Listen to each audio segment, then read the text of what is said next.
Hey y'all, my name is Alexis and you are watching Black Girl Guidance, and today I'm coming to y'all with another Sickle Cell Sunday. I am giving y'all an update. I said I was going to try to do this every 2 weeks. It's definitely been past 2 weeks, but I'm trying to give y'all an update basically on my sickle cell journey, how I'm feeling, how my body is feeling, and keeping myself accountable for what steps I need to take moving forward when it comes to my body and my journey. So first on the physical, right now, literally right now as I'm filming this, I am in a lot of lung pain. I'm in a lot of pain right here on the side of my lung on the left side, and it hurts to breathe, which clearly I'm breathing to y'all right now. So what I literally mean is any type of breathing I'm doing is hurting right now. Any of these small breaths I'm doing is causing me pain right now. And if I took a deep breath, I would feel it more. But before this week, I believe last week or maybe the week before, actually, I was feeling similar pains in my lungs, and I was very nervous because of COVID-19. And I actually, for the first time ever, took a COVID test. It turned out negative, but I was just very afraid that, like, yo, why is my lungs hurting this much? It hasn't been hurting this much this whole time I've been home during COVID. Like, do I have COVID? And I think that's something that's very scary for me with the level that my lungs are at. Is discerning, do I have COVID, girl? And so especially because recently, like before all this started yesterday, before it started today, I went out to look at some different things for something I'm working on, which I'm not gonna say what it is. But I went outside, which I do not be going outside, y'all, and I don't know if it was the cold or I'm like, girl, these people's in my face breathing, which is a whole nother thing about why people don't be wearing their masks properly. So I'm like, what's going on, girl? But I don't think I have COVID right now. I think that it's probably just my lungs, and that's something that I'm hoping to get some testing done for, and to really figure out what the fuck is going on with my lungs and how the fuck to fix it. In my last update, I talked about needing to set doctor's appointments. I don't know if I mentioned it in my last update, but I did need to set up a dietary appointment. I finally went to that appointment, and it went really well. Besides how much money I had to pay out of pocket, it went really well. And I liked the podiatrist. I didn't like the office because it was in North County. If you're from St. Louis, you know where North County is, but North County is a suburb. It's a very black suburb, and the actual facility was very run down. It was like a BJC facility with multiple different doctors in there. BJC being a large medical provider in St. Louis, and it was just very, again, in the black community, it was a very old building comparison to like BJC buildings that you will see like on the WashU campus, you know, in the Central West End. So I was just like, why is this like this? Like, I came downstairs, like I didn't know where to go. I didn't know, like, it was just very, like, there was no receptionist, there was nobody when you walked into the building taking your temperature. And usually any other BJC building I go to, before you can even get to the elevators to go to where you need to go, there's somebody taking your temperature before you can even walk into this goddamn building. There was none of that. I went to the wrong place. And then when I went to that wrong place, there was the lady at the reception desk was not even wearing a mask. When I got in there, then she told me where the place I needed to be was. It was a lot of people in the place that I needed to be. It was kind of crowded. They were selling masks, and I felt that is so disgusting. And honestly, I should probably report their asses, because I know how much a box of surgical masks are. Actually, yeah, I probably am going to report them. Please remind me if I upload this video in the comments. Hey, did you go report them?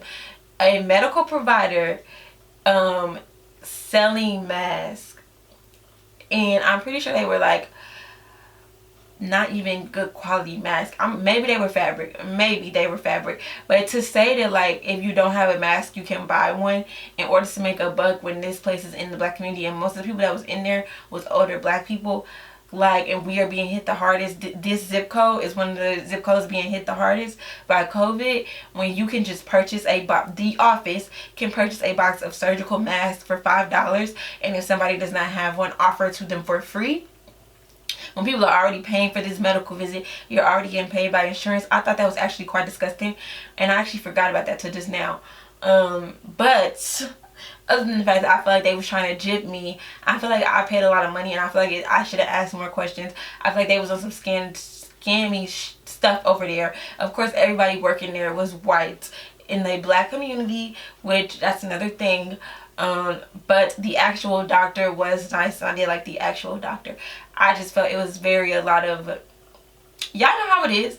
Y'all know how these people working in these facilities that are all white working in the black community, y'all know how they look down on us. If we talking about medicine, if we talking about school, y'all know it's very paternalistic, exploitative relationship, and those were the undertones I felt in that office, and I felt with how the building was set up. The only thing I did like was that they had, you know, signs in the office that I specifically went to saying, you know, pull your mask above your nose, because I think that's something I've noticed in the black community a lot.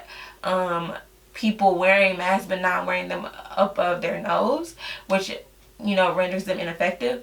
And so when I came downstairs, there was some older black men, 2 older black men, and they had them just like below their noses, and I'm just like, do these men know? Like, bro, don't, like, we're in the hospital building, like, of all things, like, I don't know, it just worried me.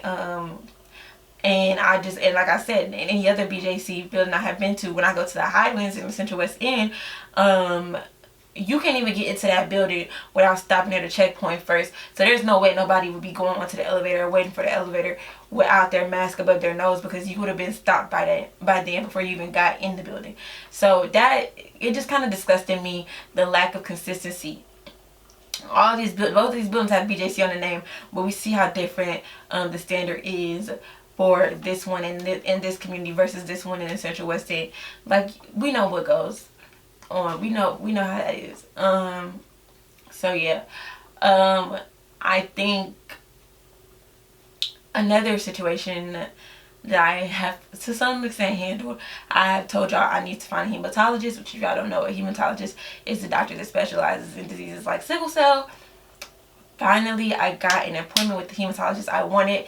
To some extent, I kind of feel like I messed myself over, but hopefully I did not, because my previous doctor at Vanderbilt, who I speak so highly of, he said that this doctor is a doctor who he really relates to their